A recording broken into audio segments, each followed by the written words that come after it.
Hello, नमस्कार। मैं हूं अमित दीक्षित और आप देख रहे हैं इस समय एडी एजुकेशन। आप इस समय सीटेट के लिए स्पेशल लेक्चर सीरीज देख रहे हैं। यहाँ पर आज का जो टॉपिक हम कवर करेंगे वो होगा असेसमेंट ऑफ लर्निंग और असेसमेंट फॉर लर्निंग। एक इम्पॉर्टेंट टॉपिक, अधिगम का मूल्यांकन और अधिगम के लिए मूल्यांकन। काफ़ी लोग कंफ्यूज होते हैं, तो इसको बहुत ही आसान शब्दों में समझने की कोशिश करेंगे।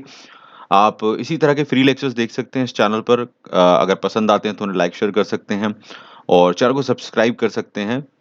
बेल बटन दबाकर नोटिफिकेशन भी पा सकते हैं। सो ये सब आप ज़रूर कीजिए अगर आपको लेक्चर्स पसंद आ रहे हैं। फ्री लेक्चर्स हैं, तो फ्री एजुकेशन के ज़रिए आप सीख सकते हैं।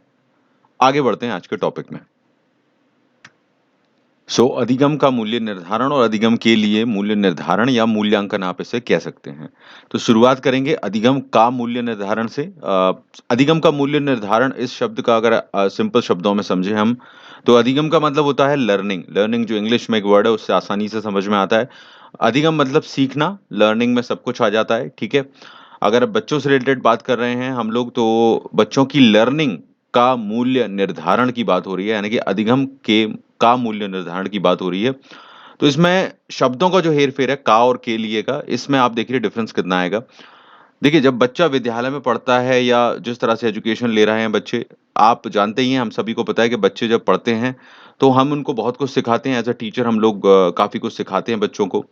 जब टीचर बच्चों को सिखा रहा है, पढ़ा रहा है, तो वो चीज़ें वो कितना अच्छे से सीख पा रहे हैं, कितना समझ पा रहे हैं, उसको मेज़र करना हमेशा ज़रूरी होता है, ठीक है? ऐसा नहीं हो सकता कि आप पढ़ाते जाएँ और बच्चे सीखते जाएँ और हमें पता ही नहीं चले वो इतना सीख रहे हैं।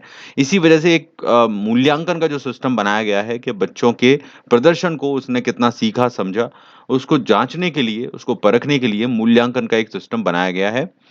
अब इसी मूल्यांकन में एक टर्म है अधिगम का मूल्य निर्धारण, यानी कि अधिगम यानी कि जो कुछ सीखा गया है, उसका मूल्य निर्धारण कर रहे हैं, उसका मूल्यांकन कर रहे हैं, यानी कि सिंपल शब्दों में बच्चों को जो कुछ सिखाया गया है अलग-अलग फ़ील्ड में, अलग-अलग सब्जेक्ट्स में, अलग-अलग एस्पेक्ट्स में, पक्षों में, उन सभी पक्षों को हम आकलित करेंगे और उनकी क्षमताओं को परखने की कोशिश करते हैं।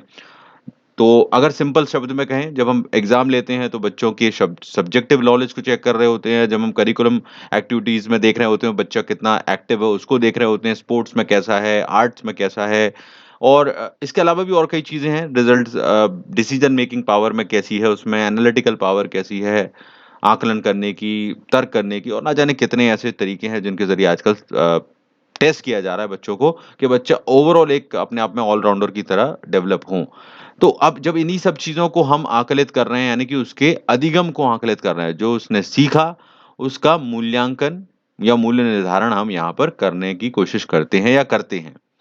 तो ये जो बच्चों से रिलेटेड आंकड़े होते हैं, ये बहुत बड़ा रोल प्ले करते हैं और उसी से संबंधित अगर बात करें, जब हम बच्चों का आकलन करने जा रहे हैं या मूल्यांकन करने जा रहे हैं उनकी सीखने का, तो उसमें 2 टर्म बहुत इम्पोर्टेंट हो जाती हैं। पहले हम उसकी बात करेंगे, फिर हम अधिगम के लिए मूल्य निर्धारण के टॉपिक पर आएँगे, जो सेकंड पॉइंट है।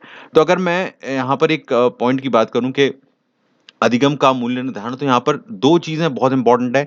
एक होते हैं मात्रात्मक आंकड़े होते हैं और एक गुणात्मक आंकड़े होते हैं, ठीक है? अब मात्रात्मक आंकड़े और गुणात्मक आंकड़ों की अगर हम बात करते हैं, तो मात्रात्मक आंकड़े वो आंकड़े होते हैं बेसिकली जो हम जिन्हें हम मेज़र कर सकते हैं नंबर्स में, इस तरह की किसी टर्म्स में। जैसे कि सब्जेक्ट जब हम टेस्ट लेते हैं, तो जब सब्जेक्ट की नॉलेज होती है, तो सब्जेक्ट नॉलेज में ये हो जाता है कि सब्जेक्ट नॉलेज में हम ये चेक कर पाते हैं बेसिकली कि उनकी जो अंक आ रहे हैं, ठीक है? उनके जो अंक आ रहे हैं, उससे हम आइडेंटिफ़ाई करते हैं कि भई 100 नंबर का पेपर था, इतने नंबर आ गए, तो हमने उनको समझ लिया कि इतना उसको आता था या फिर ग्रेड्स में हम चेक कर लेते हैं। तो मात्रात्मक रूप में हम उनकी परफ़ॉर्मेंस को मेज़र करते हैं, जब हम अधिगम का मूल्यांकन कर रहे होते हैं। उसी से जुड़ा टर्म है, इसलिए मैं आपको समझा रहा हूँ ताकि ओवरऑल टॉपिक समझ में आए।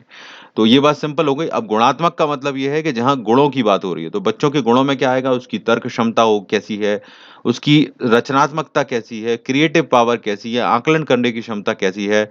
ये बेसिकली व्यक्तिगत क्षमताएँ होती हैं। तो इस तरह के आंकड़े भी हम जुटाते हैं क्योंकि कई तरह की एक्टिविटी, कई तरह के टेस्ट होते हैं, साइकोसोमेट्रिक टेस्ट होते हैं, जिनके ज़रिए बच्चों की इस तरह की क्षमताओं को परखा जाता है और उनको भी लिखा जाता है रिज़ल्ट्स में और कहीं न कहीं मेंशन किया जाता है।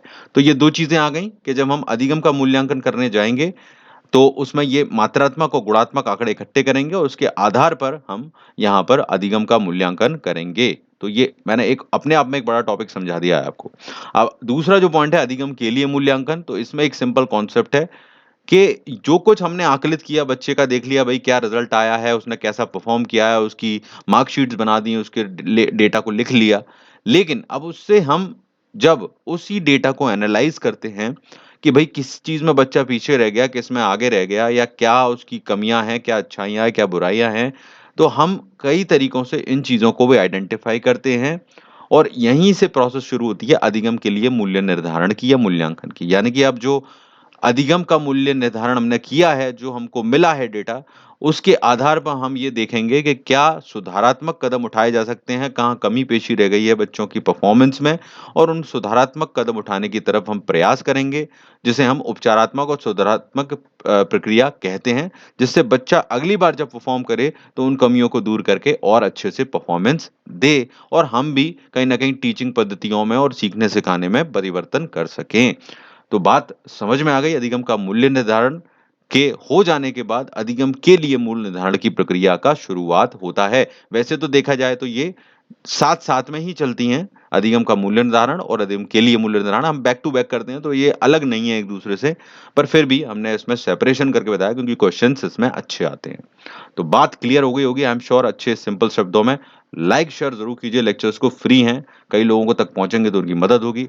आप लोग चैनल को सब्सक्राइब कर सकते हैं इसी तरह के लेक्चर्स के लिए। सो मैं आपसे नेक्स्ट वीडियो में मिलूँगा। All the best everyone, take care.